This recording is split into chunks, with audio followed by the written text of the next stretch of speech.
Hola, mi nombre es Yarixa Évora de Silva, soy participante de la asignatura Introducción al Derecho con el profesor Juan Carlos Bullones de la Universidad de Yacambú. En esta oportunidad les voy a hablar sobre la influencia de las teorías marxista, el imperialismo, sociologismo jurídico, realismo norteamericano, teoría comunista y la teoría mixta en el derecho. En cuanto a la teoría marxista, es el conjunto de movimientos políticos y filosóficos derivados de la obra de Karl Marx, filósofo y periodista revolucionario alemán de origen judío, quien contribuyó en campos como la sociología, la historia, la economía y el derecho. Su objetivo es lograr una sociedad sin clases sociales, donde todos vivan con dignidad, compartiendo los bienes producidos socialmente sin que exista propiedad privada sobre los medios de producción. Porque supone que este es el origen y la raíz de la división de la sociedad en clases sociales. También encontramos al amigo del señor Marx, señor Engels, quien le ayudó en muchas de sus teorías. Él acuñó el término socialismo científico para diferenciar el marxismo de las corrientes socialistas anteriores llamados socialismo utópico. En cuanto al imperialismo, es una doctrina, conducta o tendencia de aquellos regímenes que desean expandir su dominio hacia otro u otros territorios a través de la fuerza. El Estado imperialista, por lo tanto, desea imponerse sobre otros países y ejercer su control. Su origen se remonta a la antigüedad y ha adoptado distintos modelos a lo largo de la historia. El imperio de Alejandro Magno y el imperio romano son destacados ejemplos de esta modalidad. Las razones por las cuales los estados han aspirado a crear imperios son diversas, tales como la económica, las políticas, las ideológicas y hasta las demográficas. Son ejemplos de esta teoría la expansión alemana durante el gobierno de Adolfo Hitler, el deseo de Estados Unidos de proteger al mundo libre, el interés de la antigua Unión Soviética por liberar a los pueblos de la Europa del Este, entre otros.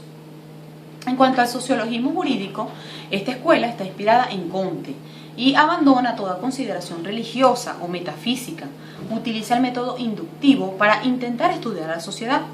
La sociología comienza en el campo de las ciencias naturales, con Durkheim, principal exponente, y entre sus principales ideales está que la sociedad es un organismo. Por lo tanto, el derecho nace en la sociedad y no en el individuo.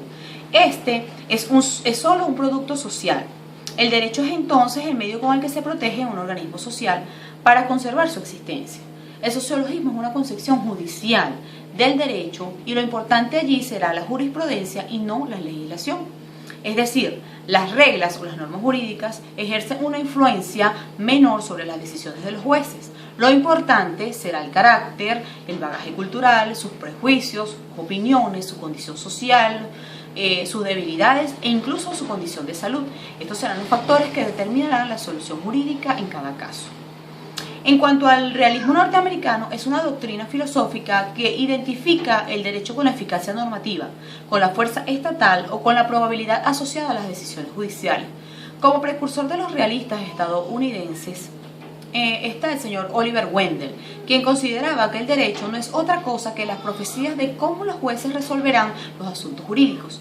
Para los realistas jurídicos, el derecho no está formado por enunciados con contenido ideal acerca de lo que es obligatorio, sino por las reglas realmente observadas en la sociedad o impuestas por la autoridad estatal.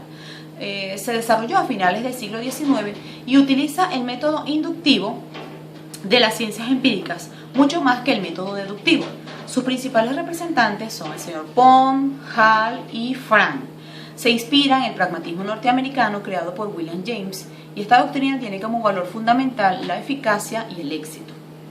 En cuanto a la teoría comunista, es una ideología política cuya principal aspiración es la consecución de una sociedad en la que los principales recursos y medios de producción pertenecen a la comunidad y no a los individuos. Surgió a principios del siglo XIX como respuesta al nacimiento y desarrollo del capitalismo. Fue la base de una serie de afirmaciones utópicas. Sin embargo, casi todos los experimentos comunistas en el mundo han fracasado. Sus fundadores son Marx y Engels. En sus obras intentaron analizar la sociedad capitalista. Su principal característica radica en luchar por medio de la revolución para lograr la abolición de la propiedad privada. La responsabilidad de satisfacer las necesidades públicas recae entonces en el Estado. Supone que no necesita un gobierno coercitivo, por lo tanto una sociedad comunista no necesita legisladores. Por último encontramos la teoría mixta. Esta es una mezcla de las teorías anteriores y postulan que el sujeto que cometió un delito debe pagar por su acción, pero a su vez este sujeto debe ser reincorporado a la sociedad una vez que ha terminado su cumplimiento, o sea, el cumplimiento de su condena. Tenemos un ejemplo claro en Chile. este país aplica esta teoría y se aplica mucho más en lo que ellos llaman responsabilidad penal adolescente. Ahora bien, ¿cómo ha influido el derecho en Venezuela en los últimos 10 años? Recordemos que en la Venezuela de hoy encontramos esa transición entre el capitalismo y el socialismo, llamado socialismo del siglo XXI, y tiene una influencia marcada en lo que es el marxismo y en gran parte del comunismo. Es lo que vemos en los discursos, o veíamos en el discurso del presidente anterior, el presidente Hugo Chávez, y en el actual presidente, una marcada tendencia hacia la teoría marxista y hacia la teoría comunista. Un ejemplo claro de lo que sería una teoría comunista dentro de nuestro territorio sería la parte de los consejos comunales o de las comunas creadas, que no necesitan de un gobierno que los coaccione a realizarlo, sino que se supone que deberían ser ellos. Sin embargo, no podemos existir sin reglas o normas, por lo tanto la teoría comunista no se puede cumplir del todo porque necesitaríamos siempre de las leyes.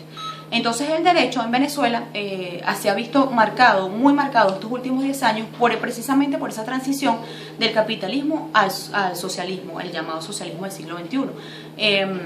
Y encontramos entonces que en base a esa figura o en esa etapa de transición encontramos, por ejemplo, las expropiaciones y algunas otras violaciones a lo que son los derechos constitucionales enmarcados entonces en este tipo de teoría.